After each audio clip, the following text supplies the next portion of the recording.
आदमी ने दक्षिण पूर्व दिशा के कोने में एक मोमबत्ती जलाई और फिर सावधानी से उस खूबसूरत डिब्बे को खोला। लेकिन जैसे ही उसने अंदर देखा वो हैरान रह गया। उसमें मूचेन मोती नहीं था, बल्कि एक ड्रैगन बोन पुस्तक थी जिस पर मूचेन मोती से जुड़ी रहस्यमयी जानकारी अंकित थी। ये देखकर वो बुरी तरह निराश हो गया और उसके मुंह से खून निकल आया। उधर जैसे ही उन्होंने कछुए का कवच अपने हाथ में लिया, मंदिर की मूर्तियों के अंदर से अनगिनत जहरीले कीड़े निकलकर गुप्त कक्ष में फैल गए। वे सीधे दक्षिण पूर्व कोने में जल रही मोमबत्ती की ओर उड़ने लगे। ये खौफनाक दृश्य देखकर तीनों तुरंत वहां से भाग निकले, लेकिन बाहर भी हजारों जहरीले जीव उनका पीछा करने लगे। तभी उस बहादुर युवक ने अपनी दोनों पिस्तौलें निकाल ली और लगातार गोलियां चलाने लगा। इसके बाद उसने लाल रंग की जलती हुई बंदूक दोनों ओर फेंक दी। आग की ओर आकर्षित होकर सारे जहरीले कीड़े उसी दिशा में उड़ गए। मौका मिलते ही युवक ने अपना हुक फेंका और दोनों साथियों को लेकर वहां से निकलने लगा। लेकिन जिस रस्सी के सहारे वे लटक रहे थे वो 3 लोगों का भार नहीं सह सकी और वे जोर से नीचे गिर पड़े। मुसीबत यहीं खत्म नहीं हुई।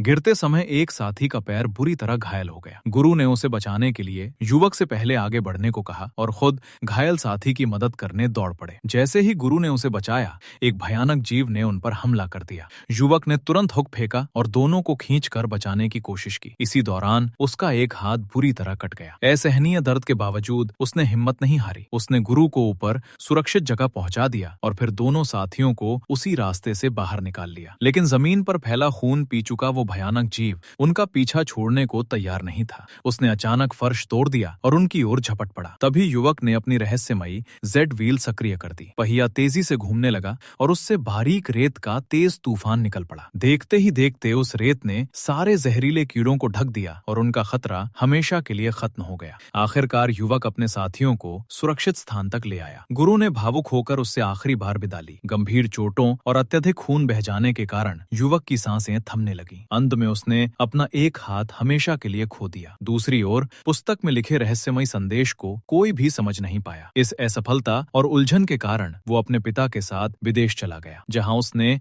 इस रहस्य का जवाब खोजने की नई शुरुआत की।